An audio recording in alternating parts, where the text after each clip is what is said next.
আসসালামু আলাইকুম রহমতুল্লাহ বারাকাত। একটা দোয়া কেন কবুল হয় না তার একটা বিবরণ নিয়ে আমি চলে আসলাম। আমি আলী আহমেদ। কীরকম আগে দেখতাম আমরা ছোটোবেলা অনেক মনে করেন এই দেশের ভিতরে মনে করেন ডায়রিয়া, কলেরা, এই বসন্ত এগুলো লাগতো, প্রতি গ্রামে গ্রামে লাগতো।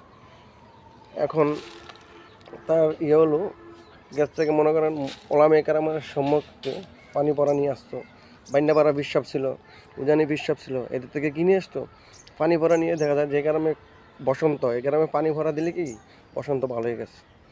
আর যে গ্রামে মনে করেন কলেরা, এই গ্রামে মনে করেন পানি ভরা দিলে কি কলেরা ভালো হয়ে গেছে। কোনো জায়গায় কোনো গ্রামে মনে করেন ডায়রিয়ায় মানুষ মারা যেত 10-20 জন, প্রতি গ্রাম শেষ। কিন্তু দেখা যেত কি যখন দিত তখন কী হতো, তখন পানি ভরা দিলে কি এই গ্রামে আর মানুষ মরতো না, ভালো হয়ে যেত। এটা কারা দিতে? ওলামায়ে কেরামগুলো পানি পড়া দিত, গ্রামের সব কিছু কী হয়ে যেত, ভালো হয়ে যেত। যত বিপদ আবার সব কি আসান হয়ে যেত। এখন আমাদের মুরব্বীদের, এই হুজুরদের, ওলামায়ে কেরামদের কেন দোয়া কবুল হয় না, কেন হয় না? আমি একটা আমার জ্ঞানে বাইর করলাম কি, যেমন কি আমি সুদ খাই, আমি দাওয়াত দিলাম, একজন দিনকুন মশারি, হ্যাঁ দাওয়াত দিলে হয়ে গেল ইমাম সাহেব। মই বড় চাকরি করে, হ্যাঁ দাওয়াত দিলে হয়ে গেল। এই সরকারি চাকরিজীবী, হ্যাঁ দাওয়াত দিলেও ইমাম সাহেব না যেতে পারে না। মসজিদের ইমাম সভাপতি, হ্যাঁ দাওয়াত দিল, ও গেল, না যেতে তো পারে না। তো দেখা যায় কি ইমাম সাহেবের সুদখোর, মদখোর, জিনাখোর, ঘুষখোর সব ঘরেই কি দাওয়াত পড়লে দাওয়াত খাওয়া লাগে। হুজুরা কিন্তু যাচাই বাছাই করে তাই না, হুজুর আপনি সভাপতি সাহেব আপনার ঘরে যাবো না, এই কথা বললে হুজুরের চাকরি থাকবে না। হুজুর রিক্সার ড্রাইভার যদি দাওয়াত দেয়, রিক্সার ড্রাইভার বলবে হুজুর আপনি আমার বাইক কেন দাওয়াত খান না, আমি গরিব বললা হুজুরে পড়ছে বিপদ।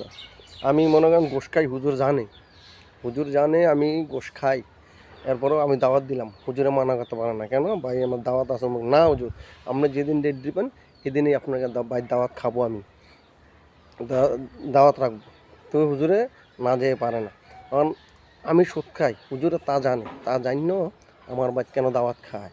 খাই দেয় হুজুর যদি না যায় হুজুরের চাকরি থাকবে না। এই চাকরির মায়ায় না দাওয়াত না খাইয়া পারে না। কিন্তু আমাদের হইলো এই সবগুলো ভেজাল একত্র হইয়া যাওয়ার কারণে এই জন্য কোনো হুজুরদের দোয়া কবুল হইতেছে না। এটা আমি অনেক ট্রাই করছি, আসলে কেন হুজুরদের দোয়া কবুল হয় না কেন? এই যে এই সমস্ত কারণে কি গোশখোর, সুদখোর, মদখোর, জিনাখোর সব পাশে দাওয়াত খাওয়া লাগে। এই জন্যই কি হয় না, আমাদের দোয়া কিন্তু আল্লাহর কাছে পৌঁছায় না। আসসালামু আলাইকুম।